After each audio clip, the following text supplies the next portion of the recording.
Welcome, I'm the Deadwood Jedi in the Raid Shadow Legends video. I'm wearing the glasses because we have a very studious kind of video here.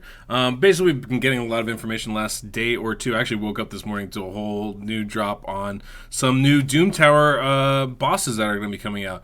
We also have information on a new Fusion Champion coming out this month, so I figured I'd go over both of those together for you. Just kind of make it, try and put as much information in as short a time frame as I can for you guys.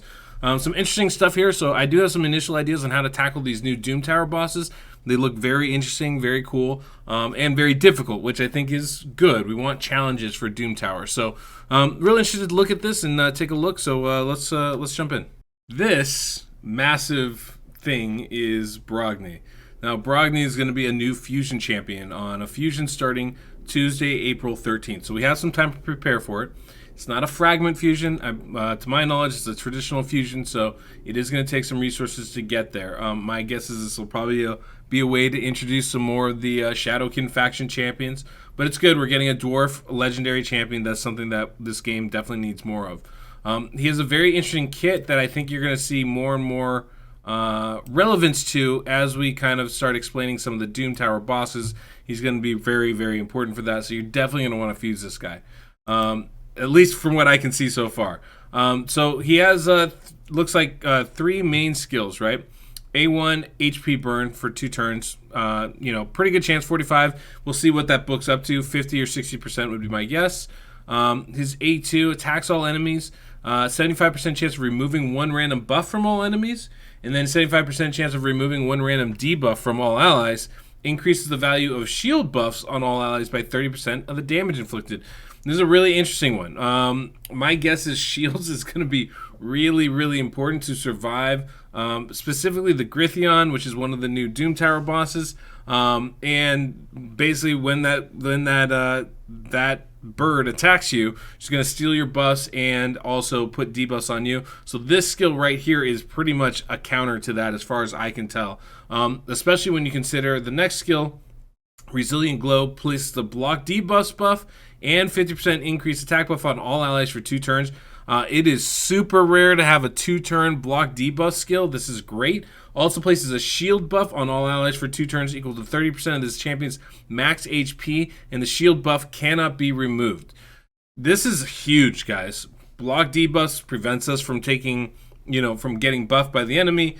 Increased attack means we're doing more damage, and shield helps us survive. This is a fantastic skill. If this, depending on how slow this books down, if this books down to a 3-turn cooldown, this champion is going to be kind of OP in all areas of the game. This will be an excellent clan boss champion. This is going to be a great dungeon champion. Fantastic for Doom Tower. Really good for arena even. There's a lot to like about that. This skill particularly right here. The skill above it's really good too. There's a lot to like about this champion so far. And then A4 readout. This is a passive ability. Whenever an ally under a shield buff is attacked, reflects 25% of the damage inflicted on the shield back to the attacker. Also heals that ally by 25% of the damage inflicted on the shield. Boy, there's a lot happening there. There's a lot of survival in this kit, a lot of debuff, a lot of protection.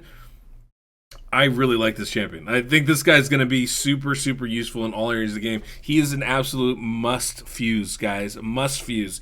Even if those cooldowns don't change, block debuff for 2 turns is super rare. There's a handful of champions that can do that. To my knowledge, it's Seducer, Sepulchre Sentinel, and Blind Seer. And Hackhorn, I think. I think those are the 4 champions that can do it. And I think that's it. So 2-turn block debuff skill is really strong on its own, not to mention bringing increased attack, bringing an AoE shield that can't be removed, and one of the stronger shields in the game too. This is equivalent to a Blind Seer, to a Warlord champion. So definitely a good one. I like the fact that we can remove buffs from the enemies and remove debuffs from us. So you got both a cleanse and a strip on that skill. Really good, and increases the value of the shields that allies have. That's a crazy, unusual ability. But basically, you're taking a 30% shield and doubling it.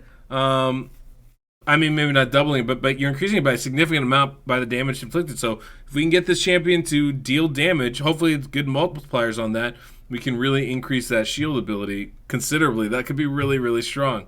And then the HP burn is always really nice too. So starting with that, Brogni is a great champion to fuse. Now we have some new clan boss champions, and this is, I think, where we want to focus a little. So this is Gryphon.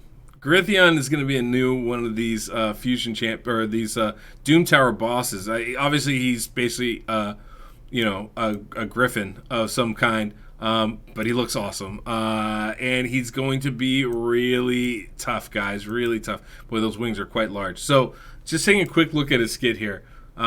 This is a crazy kit. Like, honestly, I'm a little bit unsure how you go about doing this.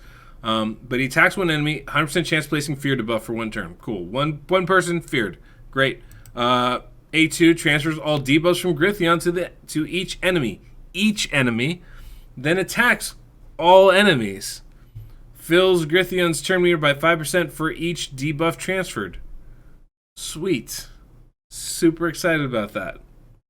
A3 removes all buffs from all enemies, then attacks all enemies. Also cool. Buff removal cannot be resisted. That's great. Damage increases by 10% for each buff removed. Okay. This one's gonna be tough, guys. There's a whole lot going on with this. These are the main skills, right? So basically, you stack debuffs on Gryphon, he's going to send them back. If you stack buffs on yourself, he's going to steal them. And then, as a result, do more damage. More debuffs means more turn meter increase. More buffs means more damage done. This is a no-win scenario with this guy. Finding strategies to beat him is going to be a challenge. Divine Strike. This is a passive ability. Attacks an enemy whenever their HP drops below 50%. This attack places 100% heal reduction debuff for 2 turns. Yeah, not a fan. Oh, great. So my health drops and he attacks and he's going to reduce my HP? This is going to be tough, guys. This is definitely going to be tough. Celestial Bond. Add 1 Sky Bond. Now, this is the crazy part of his skit. Add 1 Sky Bond buff to Gryphon at the start of each turn. Also add 1 Sky Bond buff to Gryphon every time an enemy's HP drops below 50%. Each Sky Bond buff increases Gryphon's attack by 5%, crit rate by 3%, crit damage by 5%, and speed by 2.5%. He ignores shield, block damage, and unkillable buffs when Gryphon has 10 or more Sky Bond buffs. Can stack up to 20 Sky Bond buffs. Sky Bond buffs cannot be blocked or removed. It's very, very not cool. So right now all I'm thinking is, okay, so we either got to kill this thing before he gets enough of those Sky Bonds, or we've got to, somehow survive that, which I have no idea how we do that. But it gets a little bit trickier too, because whenever Gryphon's turn meter is decreased, the turn meters of all enemies will be decreased by the same amount.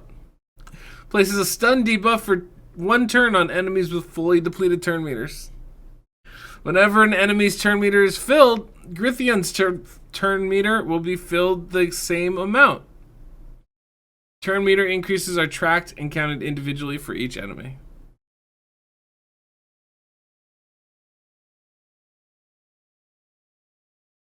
What?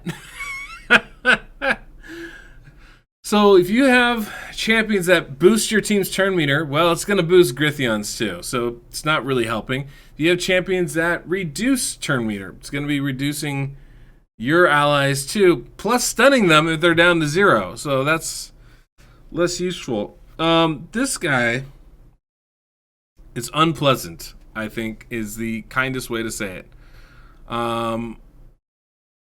Boy, yeah, he is going to be tough. But if we go back and we think about Brogni and Brogni's skills, I think we start to see some ways to go about this, right? Placing that shield buff on all allies for 2 turns and not having it be removable, having ways to increase the efficacy of that, making it a bigger shield is good.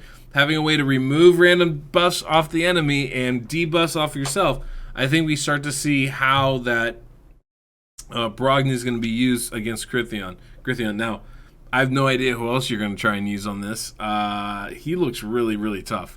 but I do think HP burn might be the best strategy here, because it looks like Gryphon, you're not going to be able to prevent Gryphon from taking turns. So we're going to be talking about cleansing, we're going to be talking about healing, we're going to be talking about shields big time, it looks like.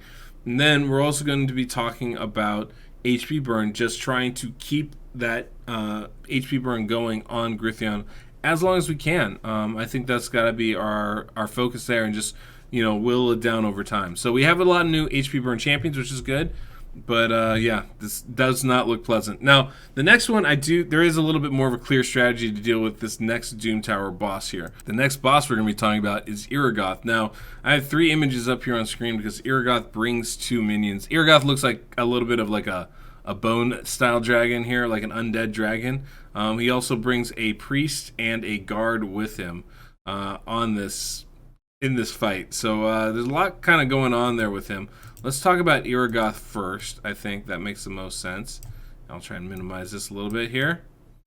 But Aragoth is a very interesting champion, very interesting boss here.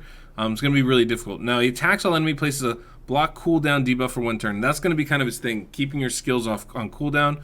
Attacks all enemies, inflicts bonus damage for every turn remaining on all enemy skills cooldowns.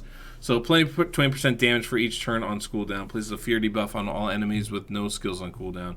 So you can see, like, whether your champions have skills on cooldown or not is going to make a big difference here. And then A3 attacks everybody, puts all enemy skills on cooldown, puts everything on cooldown, kind of a warlord effect, and then fills his turn meter by 5% each turn remaining on all enemy skills cooldowns. It's going to be really annoying, guys. Passive abilities, I feel like, can have an outside effect on that. You're going to have to be really careful with who you bring in and who's on cooldown or not. That said, I think there is a pretty clear way to go about defeating him, and I think it's actually pretty doable. So, but his passive is 3 minions at the start of every turn. At the start of the turn, 1 Eternal Priest and 2 Eternal Guards. He can have a maximum of 3 minions in battle at any time. Places an Eternal Rage buff on Aragoth for 2 turns if only 1 minion is summoned or no minions are summoned by the skill. This buff cannot be removed or blocked. So I think you can block revive some of those minions, but if you do, Aragoth is going to get Eternal Rage. And Eternal Rage is pretty nasty because it increases his speed, causes him to ignore unkillable block damage and shield buffs, and ignore 50% of the target's defense when attacking. So there's going to be a real balance there if you go about that route to making sure that you're tough enough, tanky enough to survive. And that's going to be, tricky, I think would be the kind way of saying that. And then its other passive at the start of the turn, sacrifice an Eternal Priest, reset the cooldowns of Aragoth's skills, and grants an extra turn. And if there are no Eternal Priests on the team, sacrifice an Eternal Guard and heal Aragoth by 15% of his max HP. This skill, the Consume Food, happens on a 4-turn cooldown at the start of the turn. And it becomes a 5-turn cooldown after that. So it just basically starts 1 turn sooner than you'd think. He's also immune to a whole bunch of effects and is not immune to cooldown increase effects. So it does say he's immune to HP balance effects and turn meter reduction, so you're not going to be able to slow him down, but he is immune to cooldown increase effects. So champions that will increase the cooldown of skills is going to have a really big impact on him. And yes, I have a couple of people in mind for that. I do want to talk about the two minions really quickly. They have their own skills. So the Eternal Priest places a block cooldown debuff for 2 turns, and then resets the cooldown of all enemy skills when this champion is killed by an enemy. So if you kill him, you reset all your skills, which is nice. Otherwise, he places a block cooldown skill debuff for 2 turn on 1 enemy. And then the Guard Break attacks all enemies and places a decreased defense debuff. Also places a provoke debuff if you're under block cooldown skills. And then decreases the damage taken by allies from AoE attacks by 75%. So your main focus is going to be taking down those minions. It's got to be your first thing. Because you got to take them down before Aragoth gets that enrage bonus anyway.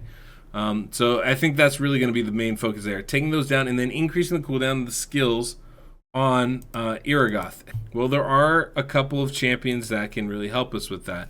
Let's see if I can't find them here. Now, obviously, let me actually show you the most common one. The one that everybody would love to have is going to be Warlord. Warlord's skill here, it basically puts every target's skills on cooldown. That's got to be the big one, right? Reset their skills on cooldown. That's got to be an OP skill against Aragoth. He's not going to summon new champions. He's not going to attack your team with those crazy skills. He's just going to use his A1 over and over again. Another wonderful champion for this is one that gets a little overlooked in this game sometimes, but he's really very good. It's going to be Basher here. And Basher primarily is this skill right here is A2. AoE increases the cooldown of all target skills by 2 turns. It's a really strong one. It books down to a 3-turn cooldown, which means it's coming up pretty frequently for you too. He also has a block buffs debuff and a weaken debuff. It brings a lot to the table. But Basher is definitely somebody that you guys are going to want to look at as far as resetting skills. I'm trying to think. There is one more I had listed up here. At least one more. Who is it? Oh, right, of course. The other champion that I think you're going to want to take a look at is going to be a rare champion by the name of Harvester. Now, Harvester is kind of like Reliquary Tender in reverse, but she has this skill here of increasing the cooldown of one of the target skills by 2 turns at random. I think that, in conjunction with some of these other champions, can be really, really strong. Block buffs ability as well, a weaken ability, basically Basher, but not quite as good. But those are the champions I would be looking at. If you have a Basher, I would actually build one up right now. I think you're going to find him to be very reliable. The 2-turn cooldown increase is going to be really good with Harvester. There are plenty of champions that increase cooldowns by 1 turn. And I think that there's, those are champions you're going to want to take a look at. But it's the 2 turns that always interest me, being able to increase it by multiple rounds. So those are the champions I would be looking at to kind of combat that and get prepared for it. But my guess is you're going to need HP burn. It seems like the only debuff that actually functions other than just beating them down. But you're going to have to take out the ads. That's going to be necessary. And then after that, you can try and take out the boss. But it's going to be tricky. I can tell that already. But this is the information we got. Just a little bit of stuff. I figured I'd go over it really quick, talk about that with you guys, talk about minor strategy things that can maybe work. I'm not seeing a whole lot jumping out of me just yet, but I'm excited to see these bosses. Excited to try it on them. And definitely, if you guys have a chance to get this Fusion champion, he looks really good. Really, really good. So I would 100% say go for him. That's all we got. So till next we meet, I'm the Deadwood Jedi.